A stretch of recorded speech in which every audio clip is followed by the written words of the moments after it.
دوسرا، پڑھے لکھے لوگوں کے لیے تو میرا یہی مشورہ ہے کہ میرے بھائی اب اس ملک میں آپ کے لیے کچھ نہیں ہے سوائے اس کے کہ آپ انزائٹی کا شکار ہوں گے.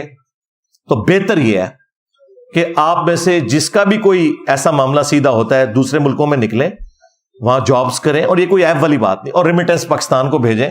آپ بھی پاکستان کی ترقی میں حصہ ڈال رہے ہوں گے. آج بھی آپ دیکھیں, کل بھی رات کو میں اسٹیٹ بینک کے فگرز دیکھ رہا تھا, $6 ارب روشن ڈیجیٹل اکاؤنٹ کے اندر آئے ہیں, جو ایک ریکارڈ اماؤنٹ تھی. لوگوں نے, ظاہر ہے وہ اس لیے آ رہے ہیں کہ بھی اتنا سود پاکستان کو دینا پڑ رہا ہے پیسے اکٹھے کرنے کے لیے, جو باہر کے ملکوں میں بینکوں کا اتنا سود نہیں ہے. 2%, 3% سے زیادہ بینک سود نہیں دیتے ہیں. آپ کے بینک جو ہے وہ 20%, 22%, 25% سود دے رہے ہیں. تو ظاہر ہے لوگوں نے پیسے جمع کروانے ہیں. ہم بڑے خوش ہو رہے ہیں کہ $6 ارب آ گئے, تو یہ جو $6 ارب آئے اس کے اگینسٹ پاکستان کو کیا کچھ پے کرنا پڑ رہا ہے؟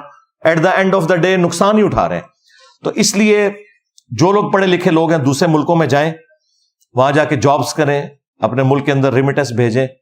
اور یہاں پہ جو لوگ جن کو اللہ تعالیٰ نے اسودہ حال کیا ہے, ان کو چاہیے کہ جو فیسلٹیز وہ خود اپنے ذات کے اندر مینج کر سکتے ہیں. مثلا فیکٹری آنرز کا کوئی کام نہیں ہے کہ وہ ابڈا سے سستی بجلی لیں. ان کو چاہیے اپنے سولر پلانٹس لگائیں اور بجلی اپنی خود پروڈیوس کریں. پاکستان خوش نصیب ملکوں میں سے ہے جہاں 330 دن سورج نکلتا ہے. اس لیے میں نے سولر کے اوپر اتنی تفصیلی ویڈیو ریکارڈ کروائی تھی. اس میں نے DHA, barrier town, city housing اور باقی اسکیمز کو میں نے یہ کہا تھا کہ آپ لوگوں کے پاس وہ لوگ آ کے رہ رہے ہیں جن کے پلاٹس ہی کروڑوں میں ہیں. اگر وہ 20-25 لاکھ روپیہ, 30 لاکھ روپیہ لگا دیتے ہیں سولر سسٹم کے اوپر 8 kVA کا یا 10 kVA کا, تو نہ صرف ان کے لیے فائدہ مند ہے بلکہ غریب لوگوں کو بجلی سستی ملے گی, کیونکہ وہ یونٹس جو انہوں نے استعمال کرنے تھے اب وہ غریب لوگوں تک پہنچیں گے. پاکستان کے پاس بجلی کی کیپیسٹی ہے 2050 تک کی. آپ کو پتہ ہے لوڈ شیڈنگ اس لیے ہو رہی ہے کہ ہمارے پاس تیل نہیں ہے جس کے ذریعے ہم بجلی پروڈیوس کر سکیں. ہمارا مسئلہ سستی بجلی ہے. ہمارے پاس پلانٹس موجود ہیں. آج آپ تیل مفت کہیں سے لیں تو بجلی سرپلس ہے. اتنے پلانٹس ہم لگا چکے ہیں, لیکن اس کو چلانے کے لیے ہمارے پاس تیل نہیں ہے. یہ اصل مسئلہ ہے ہمارا. تو وہ تو کبھی بھی حل نہیں ہونا. اس لیے ابھی یہ جو پرائم منسٹر نے 1 لاکھ ٹیوب ویلز سولر کے اوپر شفٹ کرنے کا اعلان کیا ہے, اللہ کرے سب کو مل جائیں. یہ بہت اچھا ڈیسیژن ہے. 25 سال کے لیے کم از کم 1 لاکھ ٹیوب ویل جو ہے وہ بجلی تو یوز نہیں کریں گے. انڈیا آپ کے پڑوسی ملک میں ایک صرف سولر انہوں نے پلانٹ لگایا ہے بہت بڑی زمین کے ایریا کے اوپر, جس کی کیپیسٹی 22,000 میگا واٹ ہے. یعنی پاکستان پورا جتنا بجلی استعمال کرتا ہے نا, وہ ایک سولر کے ان کے سسٹم سے اچیو ہو رہی ہے. ہاں, تو دیکھیں ادھر بھی تو یہ سارے معاملات ہو رہے ہیں. وہاں پہ بھی کرپشن ہے, وہاں پہ بھی پولیٹیکل لیڈرز کھاتے ہیں, لیکن ملک کے اوپر لگاتے بھی ہیں. لیکن کم از کم وہاں پر لوگ اپنا اپنا کام کافی حد تک کر رہے ہیں. فوج پالیٹکس میں اتنی دخل نہیں دیتی, عدلیہ بھی اپنا کام کرتی ہے. ٹھیک ہے, کمزوریاں وہاں پہ بھی ہیں, لیکن یہاں پہ تو بہت بڑے لیول کی کمزوریاں ہیں. تو یہ 14 اگست کا میرا پیغام تھا اپنے بڑوں کے لیے بھی, چھوٹوں کے لیے بھی, عوام الناس کے لیے بھی, کہ اپنے اوپر نظر ڈالیں. اور یہ جو میڈیا کے اندر ایک دوسرے کو ڈی فیم کرنے کے لیے سوشل میڈیا کے اوپر اس طرح کی پوسٹیں لگانا, گالی گلوچ کرنا, اداروں کے خلاف کرنا یا پولیٹیکل لیڈرز کے خلاف کرنا, یہ بالکل غلط ہے. سب ہمارے ہیں, ٹھیک ہے, ڈیویٹ ہو گئے, ہم ان کی اصلاح کی کوشش کریں گے, ان کے لیے دعا کریں گے. اور آخر میں پوری پاکستانی نیشن کو بالخصوص اور باقی امت کو بالعموم 14 اگست 2023 کی مبارک دوں گا, اور سب سے ریکویسٹ کروں گا کہ اللہ کے حضور دعا کریں کہ اللہ تعالیٰ پاکستان کے لیے آسانیاں فرمائے. بلکہ میرا خیال ہے اس موقع پہ ہمیں دعا بھی کرنی چاہیے.